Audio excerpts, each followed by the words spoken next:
I've been wanting to see this view and to show it to you for many, many years, and finally we've had a chance to come to this windswept kingdom of nature and the raw. And it looks as if we've traveled far away to some exotic location, northern Scotland, the Aleutian Islands in Alaska, but actually we're only 26 miles from San Francisco. These are the Farallon Islands.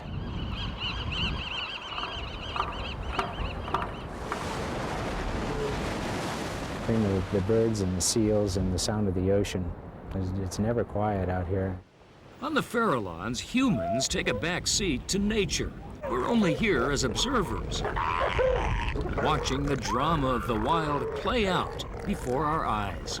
You kind of get to see, oh, who's top dog today? Will he be top dog tomorrow? On clear days from the Bay Area, we can see the Farallons floating on the western horizon. So close, yet so far. Getting there takes a while. We leave Sausalito very early one morning aboard a fishing and tour boat called the Salty Lady. As the sun rises over the city and morning light begins to brighten the Marin headlands, we motor into a near-perfect day and relatively calm seas. We're lucky. This can be very rough and treacherous water. After a couple of hours, we come close to the craggy features of the Farallons. There's no safe place to dock on the islands, so we anchor a few hundred yards offshore and begin the most precarious part of the journey. We got it. From a small boat, we have to carefully climb onto a dangling ring and get hoisted up by crane. We're always happy when it's a safe arrival. It always is. Melissa Pitkin is a biologist with the Point Reyes Bird Observatory. Her duties on the Farallons range from the scientific to the mechanical. You learn how to watch seals, birds, whales, every living thing on the island you monitor. You learn how to do the daily stuff. You learn how to turn on the generator. You learn how to operate the crane and anything else needed to live out here on the island. Melissa and just a handful of other self-sufficient scientists live out here for several months at a time. They share this home and office on southeast Farallon Island. At just 90 acres, it's by far the largest of the 7 Farallon Islands, and the only one with any human presence.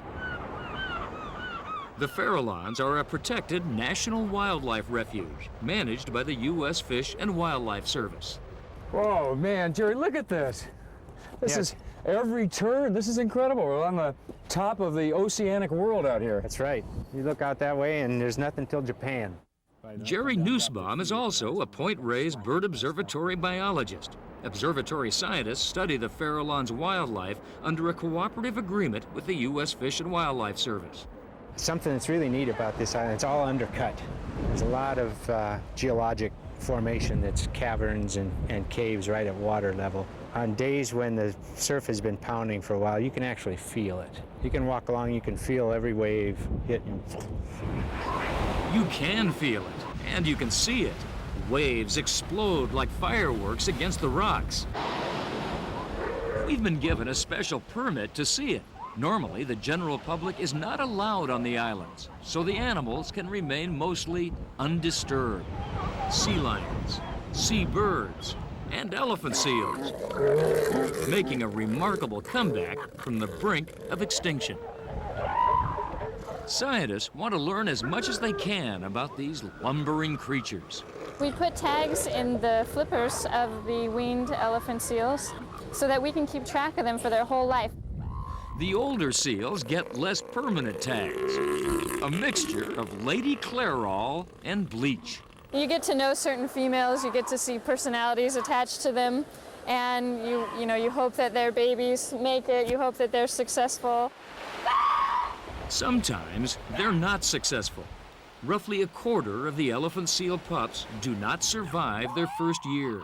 Many of them are inadvertently crushed by enormous males. The dominant bull of this large colony is a massive specimen called Stan. A smaller male, Sashimi, is trying to horn in on his territory. He's hoping that Stan won't wake up and see. He keeps kind of looking over his shoulder. One lurch from Stan sends Sashimi scurrying. Unfortunately, right over that pup. And suddenly, a life-or-death drama unfolds before us. A pup is pinned, and sashimi seems completely oblivious. Finally, Stan gets sashimi moving again.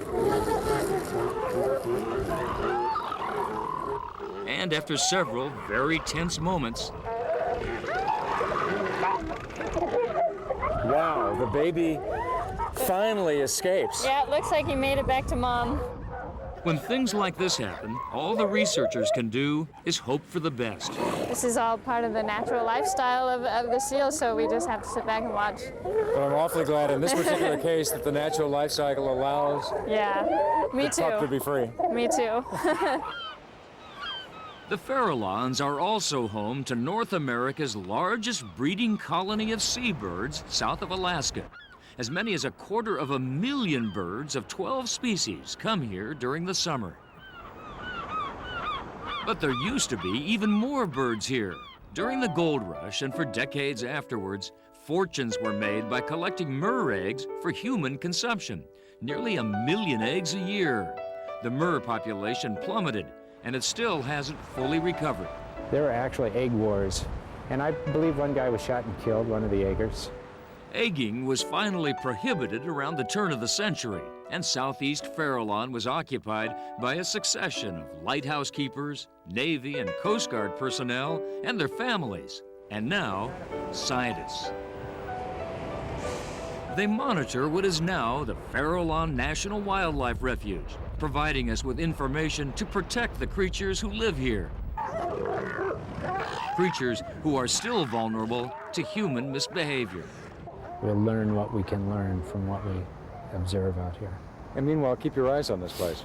Keep our eyes on it for as long as we can. While the researchers are keeping their eyes on the islands themselves, we can keep our eyes on the ocean nearby to see whales and other wonders on Oceanic Society or other cruises. Although we cannot set foot on the Farallons, we can get close enough to appreciate their beauty and to understand the importance of caring for this wilderness just beyond our shore. Stay with us to discover some of the sweetest cascades in the Bay Area. But coming up next, we'll explore